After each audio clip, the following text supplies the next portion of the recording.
Point Blank is a crime fiction podcast. It may not be suitable for all listeners. We discuss violence in all its forms. The works we reference may include period slang, which some listeners may find offensive. The hosts also have a tendency to swear.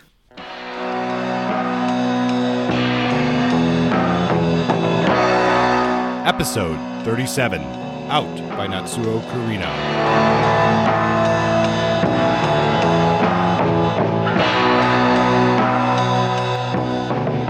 I apologize for sneezing into the phone. That's fine. Better than sneezing into my mouth. Well, unless you're into that kind of thing. I can't get that image out of my head now. Welcome back to Point Blank, where today we're discussing Out by Natsuo Kirino. Our trip to Japan is complete. We're here, and we are ready to look at Japanese crime fiction, and most specifically, dive deep into Out. Joining me today is Justin. How are you today, Justin? Oh, I'm pretty well. Leaves are changing down on the Rio Grande, and there's a briskness in the air, and we're falling into the heart of fall here in Albuquerque, which is exciting. A good time to sit back and enjoy a book on the down and outs, the downtrodden of Japan. And this, essentially, it's a noir classic. I'm looking forward to diving into some of the deeper concerns and appreciations that we have for this book. Yeah, I definitely am too, and it is interesting to think that this is really, it's a turning point for Japanese crime fiction and specifically Japanese feminist noir fiction, and I think there is a lot here to discuss, and it's this is one of those books where as I was originally reading it, there's some elements that I didn't like or whatever, but the more I think about the book, the more I actually like the book. Yeah, I would agree with you. I did have some instant reactions that were unpleasant, and as we've sort of discussed, we both had thoughts on it before we recorded, and having discussed it with you and done a little bit of extra research, and just having the time to sit back and think about why the author chose to do the things that they did in this book, it helps me to appreciate it in the way that some albums are instantly ear candy, and other record albums, music, it takes time to really get to know a piece and to understand its value. Refresh our memory about what happened in this book, Out. So for those of you who haven't heard episode 36 in a little while or haven't gotten to it, this is the summary of Out by Natsuo Kirino. This is a book that was published in Japan at the end of the last century, 1997, and it won the Grand Prix for crime fiction in Japan. And later, when it was translated into English and published in 2004, it was an Edgar Award finalist. And these are some of the reasons why we chose this book to feature in Japanese noir. It is definitely a critical hit and a very popular book as well at the time. The novel at its center is about four Japanese women named Masako, Yoshi, Kuniko, and Yayoi, and they work part-time at a boxed meal factory, working the late shift overnight, and they get caught up in a murder, and this murder is, the center of the story. Yayoi is the wife of an abusive gambler who goes by Yamamoto, who we see in the early pages of the book, drinking and gambling incessantly and essentially blowing the savings that the family had accrued over many, many years. He comes home one night and Yayoi calls him on it and he attacks her. Things don't ultimately end well for him. Yayoi, in self-defense, kills him and catalyzes the major plot wheel. What does she do with this new facet of her life? Does she try to get away with it? Does she call the cops? What does she do? Obviously, for the sake of this story, it's a noir. She decides to get rid of the body, and to do that, she needs to employ some help. And the first person she asks is the woman from the boxed meal factory, Masako, who agrees without much hesitation. And Masako is essentially the leader of this band of women. She has a husband who isn't really present, and she has a kid who isn't really present, and she has a mysterious past. She's a little older, and she just has the gravity of a good lead character. Yoshi also agrees to help, and so does Kuniko, though I would say Kuniko was the most obviously reluctant, the one who needed the most coaxing, and the one who, as a reader, I immediately thought, well, she's going to be trouble. And it turns out she is. The other characters in this book were all men. And they all demonstrate different aspects of men in Japanese society, which, as I've read repeatedly in reviews and discussions on the genre, is very patriarchal and very hierarchical. So these are things that come through in the narrative. Miyamori is a Brazilian-Japanese man who works at the box lunch factory. He messes with Masako. Is he a sort of a serial rapist creep, or is he just a lonely guy looking for somebody to commiserate with in their loneliness? That's a question that's raised. He's an interesting character, doesn't play a huge role, but does come in at significant times to push the narrative forward. Satake, who's probably the biggest male character in the novel, he's a pimp and owner of the gambling hall where Yayoi's husband lost all their savings. And Satake initially gets fingered for the murder of Yayoi's husband because he was seen scuffling with Yamamoto just hours before he died. Satake also has a history of violence against women and spent some time in prison for it, and that history rears its head again in this novel. The plot is pretty basic. We have the murder of Yamamoto, the killing of Yamamoto at about page 50, which is about an eighth of the way through the book. It's a long book, and it feels like it at times, but sometimes it's really fast-paced, so it balances out, I would say. Masako takes the lead in chopping up the dead husband and putting his chunks into small body bags, which are distributed throughout the city as a way to cleverly avoid detection. This would work if the body bags were well hidden, but they are not. Kuniko makes a mistake, her being the weak link, and disperses one of the bags conspicuously in a park, and this leads to it being cited by cops, and a murder investigation happens.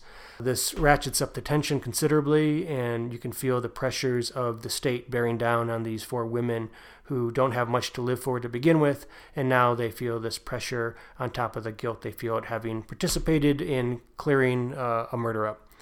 We have another male character who comes in at this point. His name is Jumanji, and he's a local loan shark. He is owed money by Kuniko, and once news gets out about Yayoi's murder in the papers, he starts to put two and two together and decides that he's going to try to squeeze the women who were involved. He suspects it's Kuniko's friends, and it turns out he's right. He says to Kuniko, "Hey, I'll get rid of your loan if you squeal on what happened with those murders." She does, and he then takes action by blackmailing essentially these women into working with him in a body disposal business, helping out Yakuza and other underground crime syndicate folk take care of their dirty business. Meanwhile, the cops are closing in. So is Satake. He's the owner of the brothel/gambling hall. He wasn't very fond of being fingered by the cops, so he wants to take revenge, and he does so in ways that are both interesting and atrocious. In the end, we have, and here's where the major trigger warnings for this book occur. If you are sensitive to issues of sexual assault or rape scenes, I would suggest pausing the podcast here. I'm not going to go into great detail, but the end scene of this story is a long and convoluted rape scene in the last 50 pages of the book. Kurt and I both struggled with this scene and with these aspects of the story. We're not the only ones. I read a lot of articles about trying to process this, whether or not it was gratuitous or some kind of feminist statement or some commentary on Japanese patriarchy. I think it was all of these things, but at the end of the day, did Natsuo Kirino pull off this ending rape scene effectively for you? If you're triggery on this stuff, I would say stay away. I'll let you decide that on your own. It didn't quite work for me, but ultimately our main character, Masako, is taken prisoner by Satake and raped and beaten, and she doesn't seem to fully hate it. There's a lot of interior monologue, which does a whole lot of rationalizing of the scene in a way that makes it feel fucking weird and questionable. Ultimately, though, she does survive, and she doesn't live happily ever after, but she lives to see another day, whereas Satake does not. These are spoilers, but we are going to deal with the ending, so I figure we might as well tell you what's up. If you haven't read the book yet, then, well, you should have. Anyway, bad ending. My overall opinion of this is that it was 3.5 hits. I think the first part of the book was slow. The middle part was awesome and super riveting and great crime fiction. The last 50 pages were an exercise in what I call what the fuckery, as Masako gets Stockholm Syndrome and acts, as I see it, out of character. So 3.5 hits. A lot of good stuff in this book, and I think that it was an interesting entry into Japanese noir. What say you, Captain Kurt? Well, Captain Sneezy. yes, Captain Sneezy today. Well, I have to go with a 3.5 as well. There is a lot of good things in this novel, and there is the problematic elements that you brought up. Had the ending been different, this could have easily come across as a 4, or perhaps, well, maybe a 4.5. Probably a 4 if that ending had been stuck a little bit better. But, there's a lot of things that, well, I think I can say it's problematic because it is. I'm hesitant to critique elements of this novel because I don't know enough about the culture that she is commenting on to really get the nuance if that is in fact what she's trying to make a statement about. So I can only read it as a fairly naive Western reader, and in that case I find it problematic for the reasons that you stated. However, the rest of the book is pretty solid. It does start a little slow, but once it gets going, I really enjoyed spending time with these characters for the most part. But I really enjoyed seeing that working class Japanese women's culture. And that's something I had not been exposed to in fiction before. And I think Kirino did a very nice job of showing us that and showing us these elements of society that maybe, I knew were there, but I didn't know as much about it. And now I feel like I know a little bit more about this particular element of Japanese culture. So with that, I think it's a good book. I think it's worth a lot of discussion. And if you've listened this far and you haven't read it and you feel like we've spoiled the book, I think you would be well served in reading some of her other work that's available.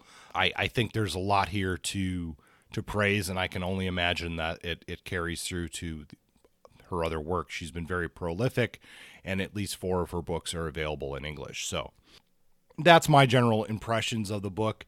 But let's kind of go through our normal discussion here and maybe start with some of these characters. Is there anybody who is particularly compelling to you, Justin? Well, yeah, and Natsuo Kirino is known for people call her the queen of Japanese noir, or a writer of Japanese feminist noir. And the primary characters in the story are women, and all 4 of them take leads at certain times. But if I were to do a run through of all the characters, the ones that I really appreciated or wanted to know more about or spend time with, we have Masako, Yayoi, Kuniko, Yoshi, Satake, the Brazilian guy whose name I don't recall right now, the dead husband, etc. I really think, and Jumanji. I did like Jumanji, but I also, and this is a little obvious, but I like the main character as I see her, Masako, the matriarch, the elder statesman of the group, the one who gets the job done. I think she's a leader with a dark past. I saw her as a character with a lot of gravitas in a sea of suffering, in a sea of loneliness and alienation. I feel like it's fun to see her rise to the surface and take care of business and be that center amidst these women and their struggles. And I also, and we'll talk about this other guy, I like Jumanji. I like his wheeling and dealing. He's the loan shark. He plays Kuniko off the other women. He sets up the complications amongst the women so that there's a lot of infighting and betrayal and jealousy and suspicion at a time in the story that all of that really ramps up the tension and makes the novel eminently readable.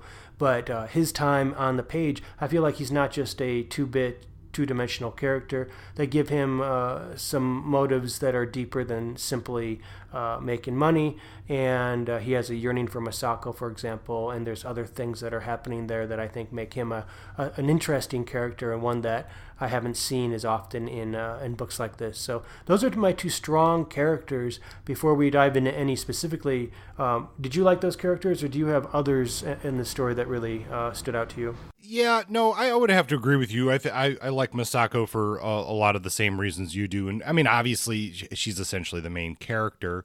So I won't elaborate on that. I think of our male characters in this book, Jumanji is definitely the best character. Now, I think he's still, in real life, he's an asshole. He's more of a con man, an exploiter of people, but he is a more compelling character than. Let me go with the characters that maybe I didn't like as much. I'm sure there's a few. Yeah, and there are, and and some of them we're not supposed to like, right? We're not supposed to like Satake. We're not supposed to like Kuniko very much. Mm-hmm. Salud. Captain Sneeze strikes again. Electric Boogaloo. Yeah. It's going to be a whole series. I'll solve crimes by sneezing. There we go. We have our really stupid mystery already planned out. The Sneezing Detective. So, rather than getting into why I didn't particularly like these characters to a great degree, but Kuniko is maybe the best example of this, and maybe a criticism of this book, and I wonder what your opinion is. And that's my statement here, is that these are perhaps a little bit over the top. That at times Kuniko is so dislikable that you wonder why somebody like Masako would even associate with her, and would have even, I know that there's sort of it's set up so that Kuniko gets involved in this story by basically peering through the window, but why wouldn't Masako have done something to get somebody like that out of the plot much earlier? Or Satake's, he's definitely the cold killer, and he really doesn't have a lot of depth beyond that. Like, that's what he is. So how do you feel about that statement that maybe some of these characters are just a little too much? I agree. I have problems with Kuniko, and I also have problems with Satake. I feel like Kuniko is, well, for one, too obvious.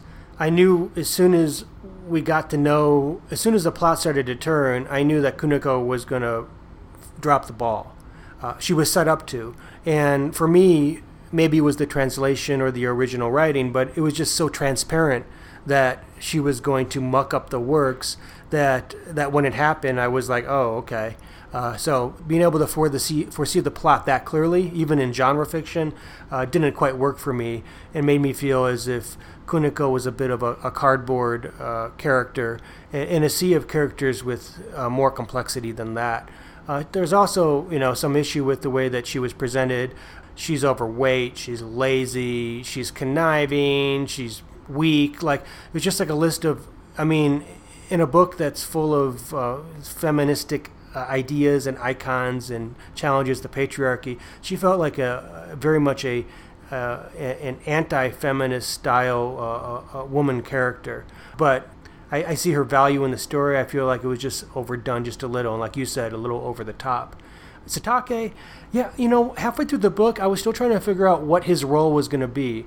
We knew early on that he was like the local crime guy, and he had this backstory. And, in a long book like this, 400 pages that I'm racing to get finished, I wasn't sure how it was all going to factor in, or if it was at all, because we went down so many rabbit holes in this story. Like, every page you'd end up during the slower parts with the minute details of somebody's life in a way that I was like, is this really contributing to the plot? Do we need to know this information, or is this just overwriting? And so much of his character development I thought was overwriting early on, until he suddenly emerges in the wake of the killings and the subsequent police investigation as a prime suspect. He goes to jail for a while, he gets out, and all of a sudden his storyline really starts. All that backstory and all his maneuverings in the gambling parlor with the husband of Yayoi, all of that was just set up to reveal that this guy has a history and he's going to take revenge, and he's blossomed into this fateful killer and psychopath of women that then takes over in the last 200 pages of the novel. I never liked him, and not because he was the bad guy. I never liked him because I just didn't think there was much to him. He wasn't very complex. He's like a pathetic loser asshole psychopath, and I just didn't care about him. So then when he started to be a terrible asshole at the end, I was like, well, that sucks, but I saw it coming.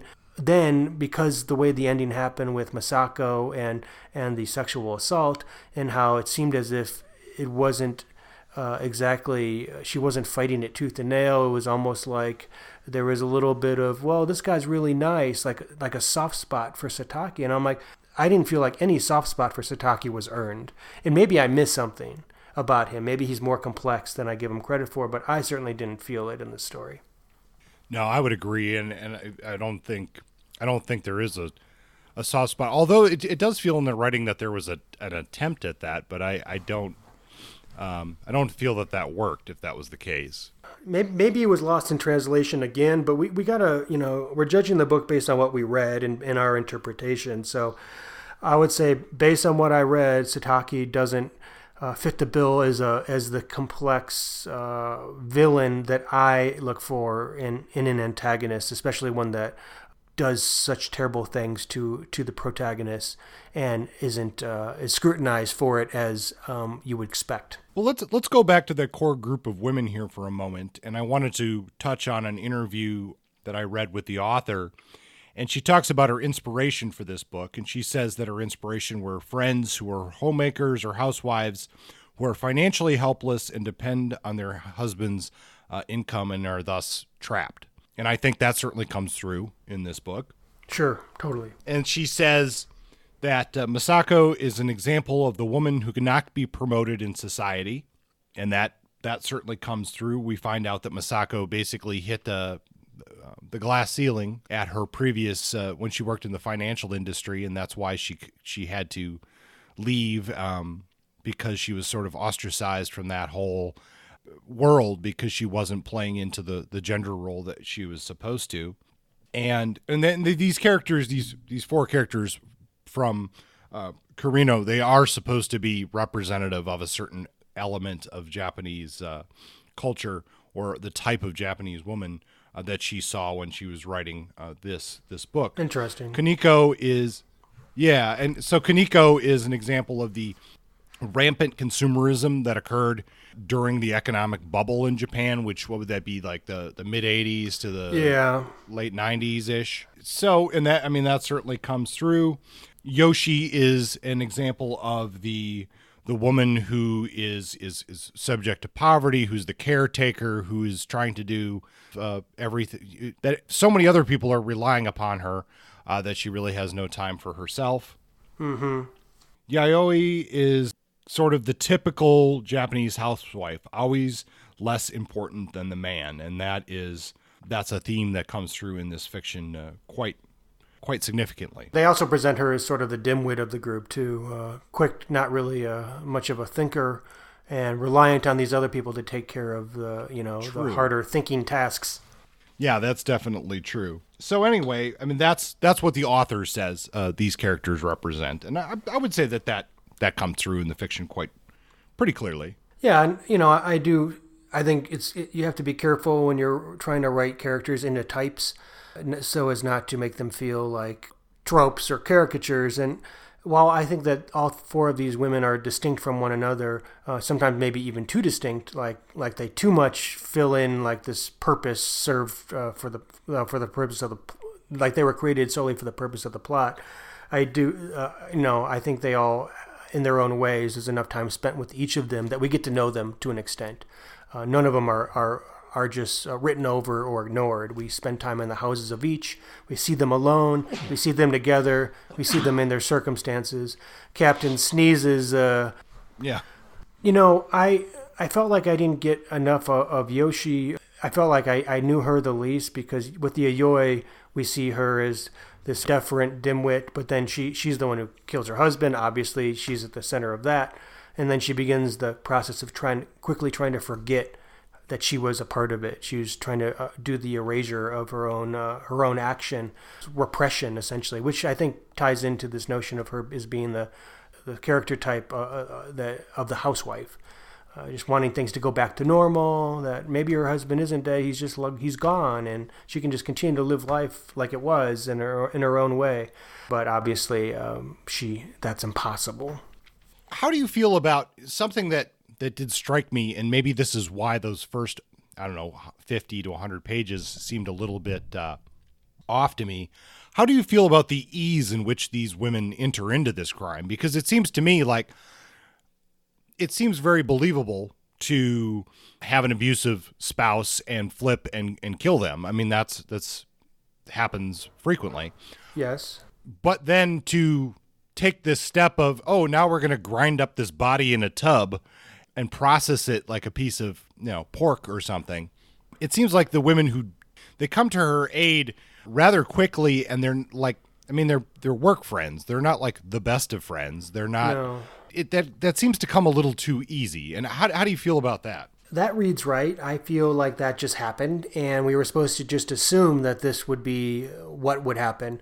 But the question is the why it matters, and why were these four women all able to? And let's not even consider Kuniko, who came in reluctantly. Yayoi was in the center of it, so she had to do something. So she was probably almost in a state of post-traumatic stress, just, taking it moment by moment. Masako dove right in. And knowing what we know about Masako later on, that maybe she had this past career, she had hit a glass ceiling, she was capable of far more than working part-time in a box lunch factory. I could see that she would take advantage of a situation like this with that go-getter spirit, because she, in a sense, is ambitious. But we don't know that early on. So for her to dive in so completely, so early, it assumes a lot of the reader that we're just going to accept that, especially given that she didn't have a career or a past history working in a meat, a butcher shop or anything. Working in finance doesn't prep you for chopping up bodies, as far as I know. And there is a statement to that, but it comes in the last third of the book here, when they've essentially established a business of body disposal, and they're talking about doing the processing of the body, and it's, quote, if you could numb yourself to all the blood and gore, there was really very little difference between this job and the one they did at the factory. Yes. And I thought that was kind of an interesting undertone of this story about the, not parallel necessarily, but this automation of the food preparation and the automation of the body disposal. Yeah. That there were some interesting parallels there.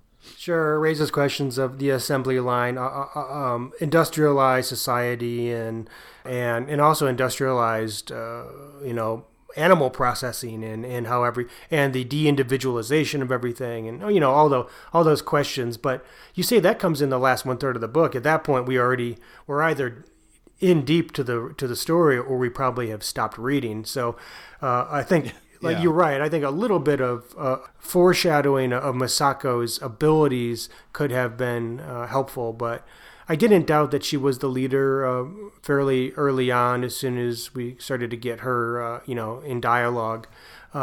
But in terms of the other ones being willing to line up for this type of bloody work, I think it's the economic element, which again is one of the feminist themes of the story. The fact that these women, even ones who have credentials, are stuck working part-time, working the night shift, barely scraping by. I mean, you think Masako would be able to work a full-time shift, but that's probably not available to her as a woman. Yoshi is desperately poor and in need of money. She has a kid who has to go on a trip, and she can't afford it. We already have her early on in the story, before the murder, asking for money, taking loans from her friends. So there's already this theme of need that gets magnified when she gets offered to take part in this body disposal. And she's like, well, yeah, how much do I get for this? And so much of it was about this transaction of, I'll help you, but I need money in return. Kuniko and Yoshi both put that as high priority. And so I think that rationalization was more or less enough, but Masako's was more of a surprise. What about the dudes? You said Jumanji was, we talked about how I liked him, but he was sort of a complicated, and he was an asshole again.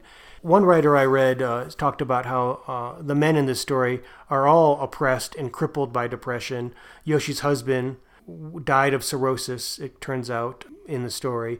Masako's husband and son are like isolated in their own rooms and like trapped prisoners in their own heads, unable to function. Kuniko's partner just sleeps and then disappears. And Yayoi's husband is a drunk who gambles away all the money, probably a pretty miserable cretin who gets killed. And then the other main character men are all psychotically obsessed or depressed or greedy and always turning the screws on the women in their life. And it just felt like there's not a single male character who's just, equipped to handle life's ills, except maybe the Brazilian Japanese man. And it isn't like he's flawless. No. Yeah, I don't know. I mean, that generally seems true. I don't end up with a lot of sympathy for a lot of the male characters or any of the male characters really in this. Perhaps Kazuo, not like you said, he certainly has flaws, but some of his situation is simply because he's in a culture that he doesn't understand and can't seem to make the right choices and how to integrate himself like a normal person. Loneliness is a huge theme in the book, obviously. Totally. Loneliness and isolation. Yes. And yes, is there any character who doesn't suffer from that? I don't think so. I can't think of one. No, I can't think of one either. Nobody who we spend any time with in quantity. Everybody's just miserable. Yeah. I mean, they're all just... Even Natsuo mentions how this book is about loneliness, and a lot of her work, the theme of loneliness is a regular feature. So perhaps that's partly cultural, and perhaps that's something she's harping on specifically out of her own interest. But yeah, I don't see anybody else coming in like happy-go-lucky. It's not that kind of book. I wanted to say something about setting. I love the setting in this book. I love seeing working class Tokyo. I would agree. Yeah, it's so rare. I didn't have a picture of this in my mind before, and now I do. And just for that alone, this book was worth it for me. Yeah. I have these stereotypes in my head of Tokyo, and I have the hyper real techno glitz megacity thing. Also the Zen mountain hot spring nature retreat. I also have I see Japan in my head as a 16th century samurai landscape from the Kurosawa films. So these are the images when I think of Japan of what I think about. And this is a new image. Factories, these tiny apartments, exhausted, overworked people with drinking and gambling problems, neglected kids, night shifts, packaged cheap-ass lunches that are sold in the mini-marts. This is just stuff that you don't get in the travel brochures or on the travel shows. And it reminded me of Rust Belt cities in the United States, which is a great parallel to American noir fiction, which is, so much takes place in these small, bleak urban spaces or suburban spaces where hope dies, That is one of the biggest things that I really enjoyed about the book is like you say, you're in that industrial wasteland of Japan. There's an abandoned factory right next to the new factory. There's a dirtiness to it. There's a grit to it that, as you say, in most of the cultural material that we get in the United States, I would say that is certainly not presented. We're gonna get the mega city. We're gonna get that glitz, or as you said, we're gonna get that serene country image. Or, of course, and I forgot to mention, all of the stuff that's translated through graphic novels and anime and manga and that whole cultural aspect, which is more fantastic Yes. But that's not centered, as far as I know, in working class industrial environs, though I'm not definitely very well versed. Nor am I, but from what I have seen, I would not say that that's the case. Somebody will probably be out there saying, well, of course there's this whole subsection. And that might be true. Yeah. But yeah, I mean, I think in a lot of ways, this particular book is, and books like this it's great. We get this, and I would put this under that umbrella of sort of working class fiction as well, because it does break through that barrier. It gives us a different point of view. And what I'm really glad that this wasn't is, and I was a little bit concerned, and this is, again, here's a stereotype that I feel that we get here in the United States anyway, that this is a Japanese crime book that really has nothing to do with the Yakuza. Yes, I noticed that. They're barely mentioned. Yeah, they're there, but not really. It doesn't hugely play any kind of role in the fiction. And, I think that's something that we see, as the typical gangster of Japan is going to be Yakuza, and other things do obviously happen. So that was refreshing to see. I'm glad that was not in this particular book. Yes, it was like having to read the 2000th gangster tale about the Sicilian mafia operating outside of New York City. We don't need to do that anymore. It's already been done to death. The best films and books have already been made on that topic. So moving along, and they did this well by focusing on street hustlers and small stakes gamblers and troublemakers on the mean streets of outer Tokyo. A new space for both of us, and one that I thought was rendered well. Whether or not it's realistic, it's a product of fiction, but it looked good on the paper. It felt good, and I felt pretty immersed in this world, this sort of gritty world.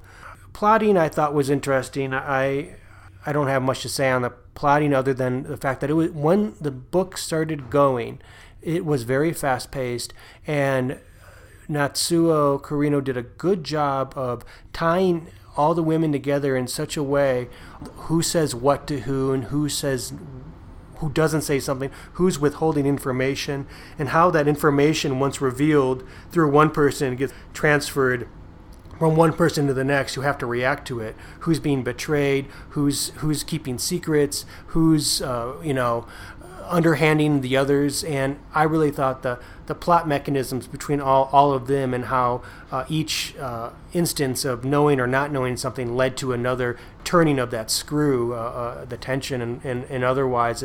I thought it was very effective, and I think that I'm curious to see how Natsuo does plotting and tension raising in her other works of fiction. And I think this is a good point to bring up that book I read, The Master Key, by Masako Togawa, which is from 1962, also a female author, also focusing on Japanese women as the key part of this particular novel. And in that case, they all live in the same building. Basic plot: there's a body found in the sub-basement of this building that's going to be moved for a road construction project. And so what we get through the course of this book is the different women in the building have various checkered pasts or secrets or what have you. And it's through the reveal of these different events that we ultimately, by the end of the book, find out why there's a body in the basement. Where I see a lot of similarities in plotting and pacing is that both of these books are slow to start. They take some time getting going, and then as we get various character reveals, I feel like there's not a lot happens. We get a little nuance, we get a little thing, and then like for 2 or 3 pages, we have something a really big reveal or something very exciting happening, and then it really scales back for a little while, and that when it is scaled back, it can come down to a very low, slow pace. In both of these books, for me anyway, and then you kind of got to get that pacing going and realize that, okay, I go through the lull, and now I'm gonna get my next reveal here in a number of pages. But in between, you can get very simple dated explanations of day-to-day life, which may slow the book down for some people. I did feel that was the case for me in a little bit of it, but I did feel that the payoff was worth it. I think it's all about adjusting to this type of writing, just like we, as you mentioned, adjust to Nordic noir, which has a different style and pacing than the typical American hard-boiled fiction. If you can adjust, then the story reveals nuances and insights that in a different way than American fiction. And I do appreciate that, though I too struggled at times with the pacing, given that it was a 400-page book, and I'm like, I still have a lot to read here. Let's not slow it down too fast. So, acquired taste, but also something I think we just have to be patient. In terms of the legacy in the historical components of this book, I feel like this book was. It's hard to see it now, but based on what I've read, it's pretty monumental. It's a chronicle of 4 women, and it's not the first book that focuses on women in Japanese crime fiction, as we know, because you just mentioned the one that came out in the 50s. But how many books center on women as protagonists who do things that are generally not socially sanctioned. Not that many, I presume. And this book got a lot of press and a lot of attention for Kirino essentially standing up to the established status quo of the times in the late 1990s and presenting these tough, complicated, deeply flawed women and the stuff that they are willing to do to look out for each other and keep themselves safe from the destructive and dominating men that hound and oppress them. So, I mean, this book is, I think, monumental in so many ways, and I'm really glad that you brought it to my attention. And I think that Natsuo Kirino, despite our issues with Out, is really an important figure in crime fiction, and this book is worth reading. Even with 3.5 or 3.5 hits, I feel I'm hesitant to say this is a must read when it's 3.5, but I will admit that it's a significant read no matter what rating we give it. Yeah, I think that's a good way to put it. It's a significant read, and it because of that controversy, that's often good for book sales. So it sold a lot of copies, and it really cemented Kirino into being an icon of Japanese feminist noir writing. That's pretty significant. There was definitely a cultural shift during and after this novel, and that's interesting to see. And I think, we kind of mentioned we were going to touch on those last 50 pages and that the problematic elements of that rape scene. But I think we've talked around it enough and brought up enough of our issues with it that I think you can. If you want to read it, you can read it and judge it for yourself, because I think that's probably the best thing to do. That's a good point, and you're right. We did not talk about it. I struggled with that scene because I wanted to see what people had to say, both back in the 90s when it came out and now, and attitudes about women and consent and things like the Me Too movement have really brought these types of conversations to the forefront, and they simply were not nearly so forefronty in the late 90s, at least in popular public conversation. But I did go to a Goodreads to find a lot of reviews about folks who had issue with those scenes, and there are quite a few, and many of them are women. And a lot of the comments there helped to reaffirm my feeling that, that there were some problematic aspects in the last 50. In some of the other literary analyses of the books, I didn't really see anybody raising red flags on the scene, and that surprised me. I was like, well, I feel like there's some serious issues here with not just with the character and what our characters would do, meaning in terms of believability, but also like in terms of what's right.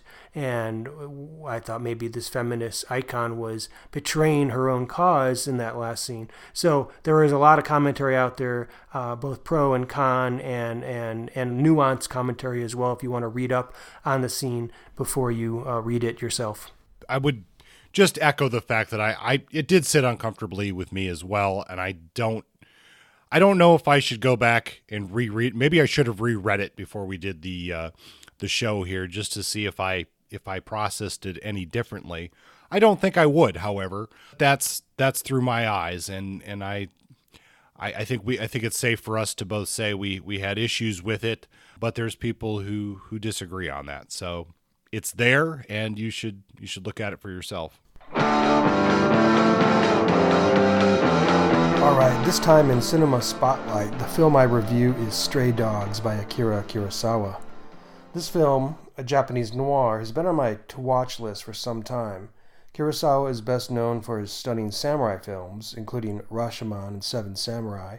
He also does a pretty titillating take on Shakespeare's Macbeth in the film Throne of Blood, a personal favorite of mine. Stray Dogs takes place in post-war Japan and stars Toshiro Mifune as Detective Murakami. Toshiro is the actor best known for his work in Kurosawa's samurai films, so it's fun to see him in a role as a sort of clean-cut, straight-laced detective.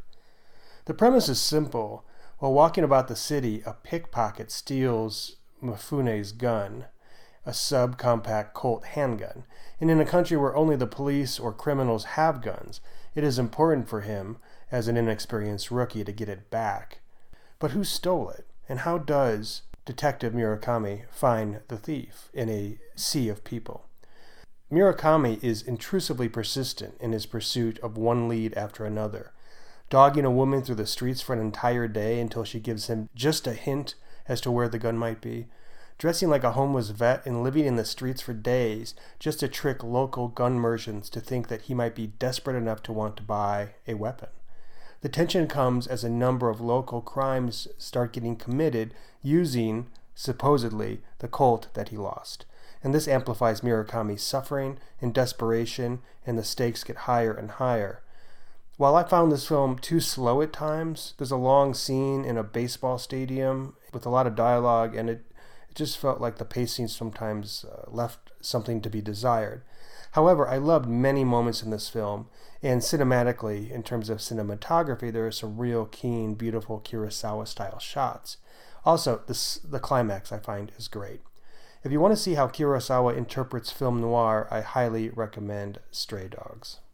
I really should watch more of his films. I've seen Seven Samurai, but I've really seen nothing else. But it would be worth my time to see some of that classic film. So I'll have to check that out. Totally. And if you ever get something like the Criterion Collection as a streaming subscriber, they have all of his films essentially available there, including his noir films.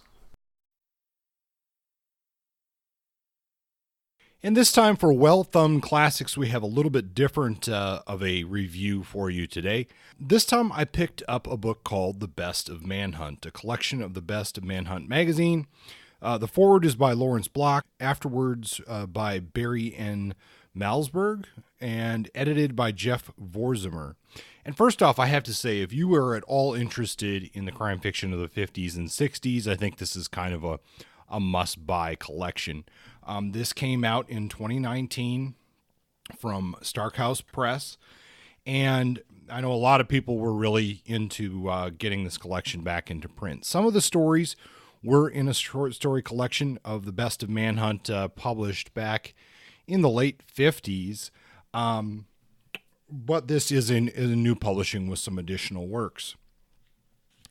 Now, for those of you who aren't familiar with Manhunt, we haven't really discussed it on the show thus far, but Manhunt is really the spiritual successor of Black Mask Magazine. And you'll see some of the similar names that came across, but this was the premier magazine in essentially post-World War II United States, and they published over about 14 years. Names that you're going to find in this book, and this is just a sampling. There's quite a few selections. 39 original stories from the magazine are reprinted in here. You're going to see names like Lawrence Block, John D. MacDonald, Hal Ellison, Richard Deming, Harry Whittington, Evan Hunter, Gil Brewer, Helen Nielsen, who we discussed last time on Well-Thumbed Classics, Nelson Eldrin, Erskine Caldwell, and the list goes on. There's many more here that I'm skipping over. But this is overall a really solid collection, and I'm not really going to get into each individual story because they are short stories. There's a number of standouts in here, and I think, again, if you're interested in this particular time frame of crime fiction, you're going to find something that you're going to enjoy in here. I did want to share just a couple of little things about Manhunt. Manhunt, first of all, it was set up kind of interesting in that it was essentially a cover for an agent, literary agents. They would often publish their own clientele in the magazine, and then that was published by a closely related publisher. But it was kind of an interesting way to generate money for both the agency and for the authors, as well as getting their names out into the press. But it sold very well. They paid pretty well as well. They were paying some authors 3 cents a word, which in today's money would be $500 to $1,000 for a pretty short piece of fiction. They paid Mickey Spillane $25,000 for a 4-part novella, and that would be the equivalent of almost $250,000 in today's money. Just to give you a sample here, the first issue, the print run, dated January 1953, they printed 600,000 copies. Those were sold out in 5 days. It was 144 pages, priced at 35 cents. The first issue alone had stories by Spillane, Cornell Woolrich writing as William Irish, Ross MacDonald at that time writing under his real name Kenneth Miller, and Evan Hunter, who would go on to be known by the pen name Ed McBain. It also had a story from Richard Prather. There were a number of other stories in there as well, but that's just a sampling from issue 1 of Manhunt Magazine, and there is a 14-year history there. Now, the story of the demise of the magazine itself is almost a piece of crime fiction. It involves the Red Scare and the seduction of innocence that you might recall was the comic book scare. The publishing house was involved in publishing horror and crime comics as well, and it ends up with one of the brothers who's involved in the publishing house found dead in an apartment. So there is a crime element to this crime publisher. But all in all, I would definitely give this one a look. It is a strong hit. That is the best of Manhunt Magazine. It's time once again for 5-Round Burst. 5-Round Burst is where we do 5 reviews in approximately 5 minutes. I'm going to start off with 4 pieces here, and they are all sort of related to, or at least the first 3 are related to our topic of Japanese crime fiction. And I'm starting off with 2 from Fuminori Nakamura. The first is The Gun, and this one is actually a repeat. I reviewed this way back in episode 1 or 2, I want to say. And it was published in 2003. And this is, I looked at the 2015 edition in English from Soho Press.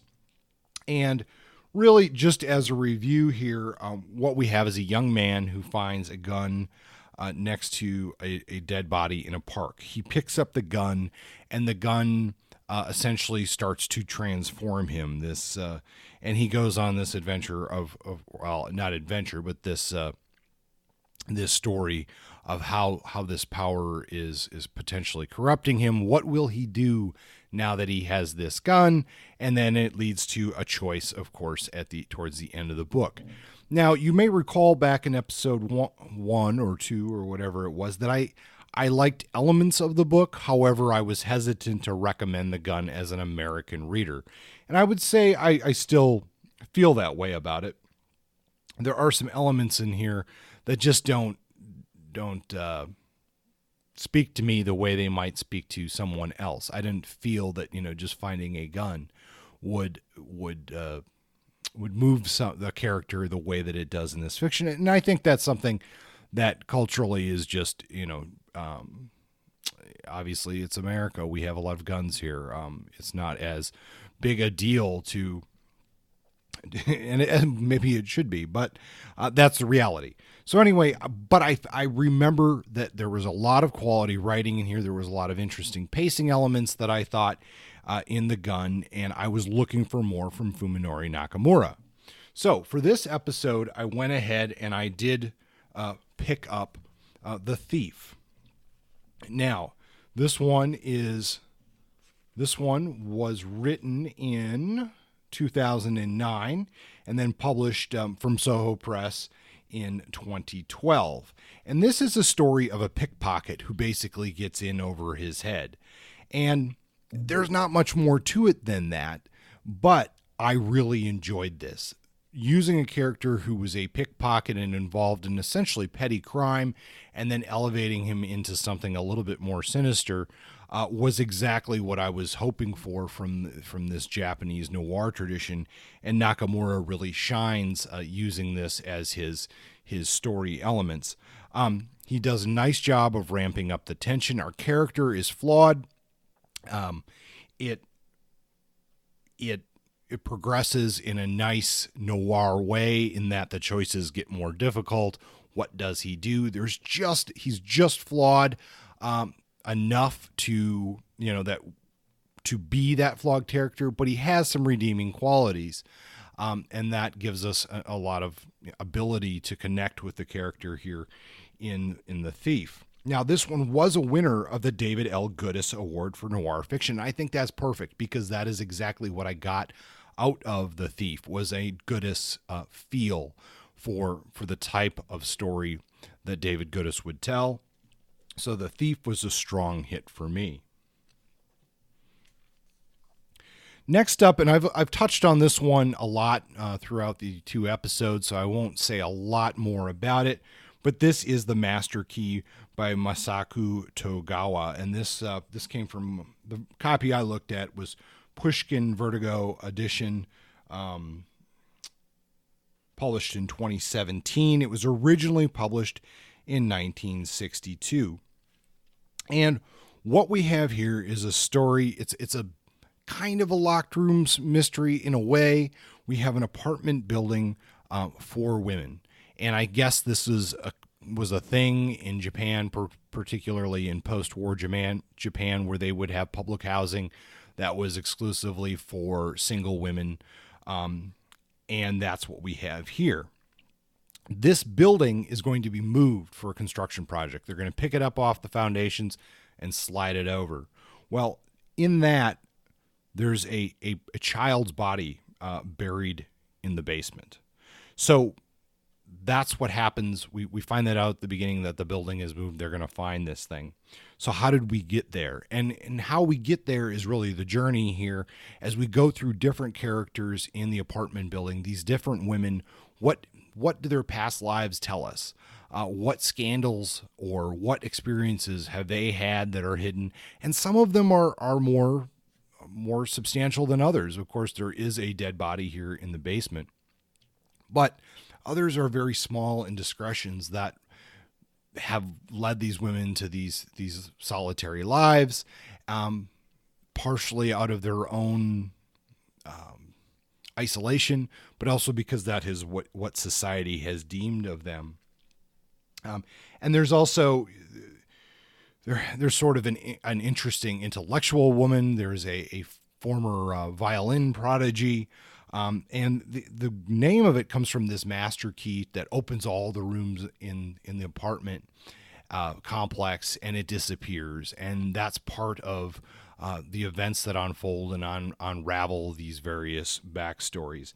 Now, it is a little slow at times, I will say, especially for a book that's relatively short. It's less than 200 pages, but I would call this as a hit for a number of reasons. One, it's a classical piece of Japanese crime fiction.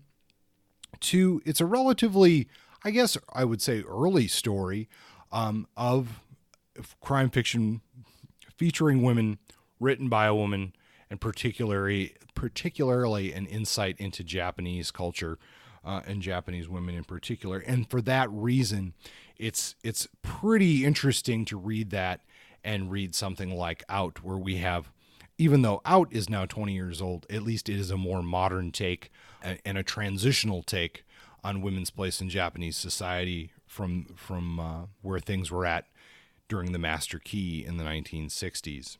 And lastly, for me this time around, this is something that has nothing to do with Japanese crime fiction, but this is one I wanted to check out, especially since Justin just had Rex Weiner as a guest at his Noir in the Bar in Albuquerque. And this is The Original Adventures of Ford Fairlane, the long-lost rock and roll detective stories. And now there is a movie starring Andrew Dice Clay of this. If you're familiar with that name, that's probably where you've heard the name. I don't think the movie's very good. I haven't seen it. I can't say. But these stories were first published in a publication called the New York Rocker, and then in the LA Weekly. And this is 1979, 1980. And it grabs that early punk rock phase in New York of the 70s, late 70s in New York and Los Angeles.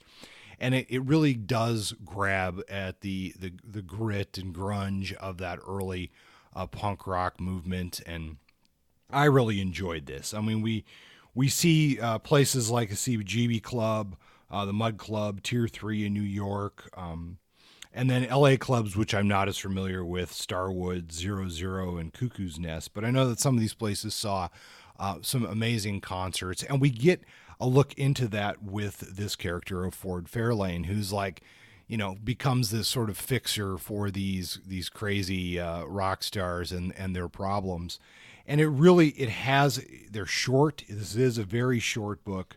They're short stories. They're gritty. They're grungy. And much like the music, to me, these really struck the stories really struck the beats of that early punk sound, and that's kind of what comes through in what is essentially a short story collection, and I really enjoyed that. There's a lot of other information in here as far as interviews with Rex Weiner and additional material. The actual content of the fiction is only about 100 pages, but I did enjoy it. Not a lot to say other than, I wanted, I've been looking for if you're looking for a fresh take on a detective, or the Rock and Roll Detective is a good one. And I know that this has been done by other people since, but I think you go back to Ford Fairlane and you're going to find the origins of that more a punk rock detective. And I think that is definitely a hit for me. In my single 5-round burst for this time around, I read The 5-Day Novel, The How-To Guide for Writing Faster and Optimizing Your Workflow by Scott King, published by Majestic Arts in 2016. King has written several of these kinds of books and is the author of thrillers and other mainstream novels that I have not read. What attracted me was the title, as I'm kind of a person who loves a creative challenge that's reined in by extreme deadlines. I love NaNoWriMo for that reason. I try to write a novel for National Novel Writing Month every November, and in that case, it's trying to write 50,000 words in 30 days. Still a challenge, but nothing compared to trying to write an entire 50K or longer novel in 5 days. So my question was, how the hell does he pull this off? And what advice can he give to somebody who has a job and family commitments and other things? When I say a novel, he's not just writing a measly first draft hastily sketched out. He's actually completing the first draft and revising it to have a potentially finished piece of work. It seems masochistic, impossible without copious amounts of hard drugs in the Kerouac vein, but King did it, or came damn close, and he shows you how. Step 1, you need 5 days with no work, no family stress, no cooking, no phone calls, no dates, no TV. His approach was 5 days of straight isolation, allowing only for sleep and 1 5-mile walk each day. His actual advice was nothing I hadn't heard before. Planning, developing characters and plot, strategies for revision, the typical writerly stuff that comes out of craft books. But the compression of it all was impressive. He spent the first day of his 5 days planning his novel. Days 2 and 3 were writing the first drafts of his 50K novel, and days 4 and 5 were spent revising and polishing. This was like reading about somebody's experience in a hot dog eating contest. I would read it again right before I dive into my own 5-day novel, but the question remains, when will I have the time to make something like this happen? Maybe next summer? I'm hoping. I'll let you know. If you're looking for a fun motivator to binge write, one that doesn't quite have anything new to it to say, but if you embrace the challenge of pulling off a novel in 5 days, I do recommend this book.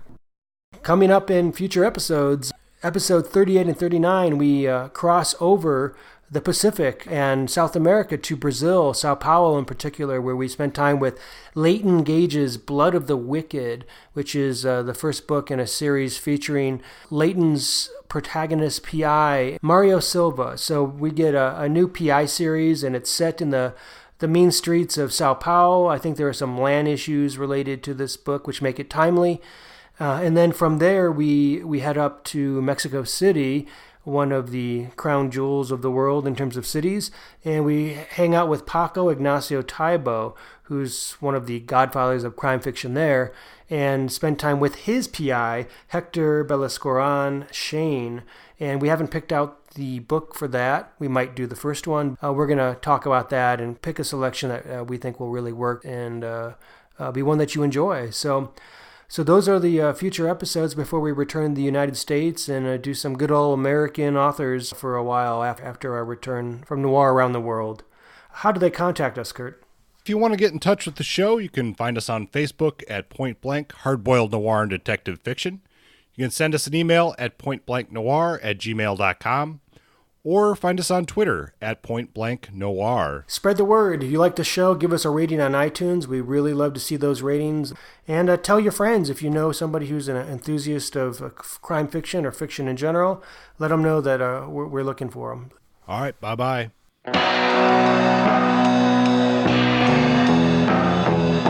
Point Blank is under a Creative Commons license. Music is by Justin. Copywritten works are property of their respective holders.